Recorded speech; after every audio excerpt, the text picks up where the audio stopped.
Melissa and Claude's, hello, it's after Shabbat. I actually wanted to send this to you before Shabbat, and I'm a bit late this morning, so I've still got my tefillin on. But I thought I would tell you some nice ideas which I've come across. The first one is about Shabbat, interestingly enough. So what's interesting about before Shabbat, the week, every week, the week is made up of 7 days, which is exactly according to the account of creation, where Hashem says He worked for 7 days to create the universe, and then He rested on the 7th day. And if you look at the entire world, the whole world works that way.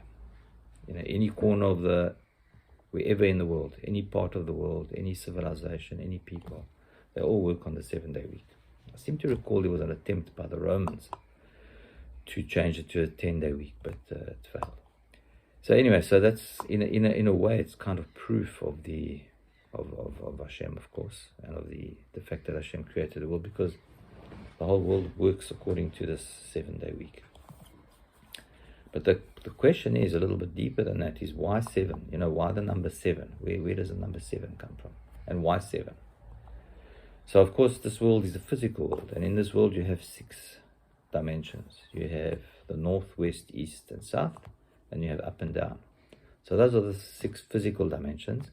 And then, by complete coincidence, the 7th is actually spiritual. I mean, this is why Hashem intended that the 7th day would be for Him. That's where the Jewish people have to keep the Shabbat, in order to transcend the material and become spiritual and connect with Hashem in a spiritual manner on Shabbat, which of course we do, as you know, in various ways. But it's quite amazing that the whole concept of Shabbat actually reflects the concept of materiality and spirituality. But there's another very interesting fact.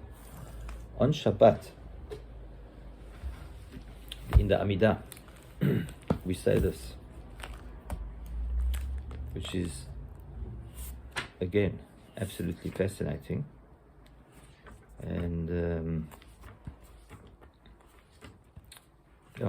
in my humble opinion, proof of the divinity of Torah and Hashem. And the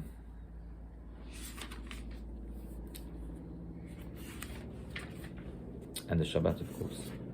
So it says here, Velo netato Adonai Eloheinu legoye ha'aratzot velo inchalto מלכנו לעובדי אלילים, גם במנוחתו לא ישכנו ערלים, כי לעמך ישראל נתתו באהבה לזרעת יעקב אשר בם בחרת. So it says, it's in English translated. I'm sure that you understand, but just in case you don't, I'll translate it for you.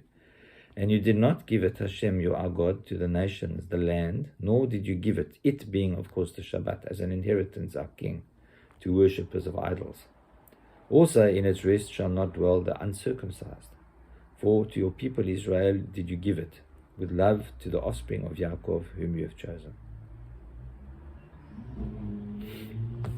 And then it goes on, it talks some more about the Shabbat. But what is interesting is that the 7th day, the Shabbat, is only kept by the Jews.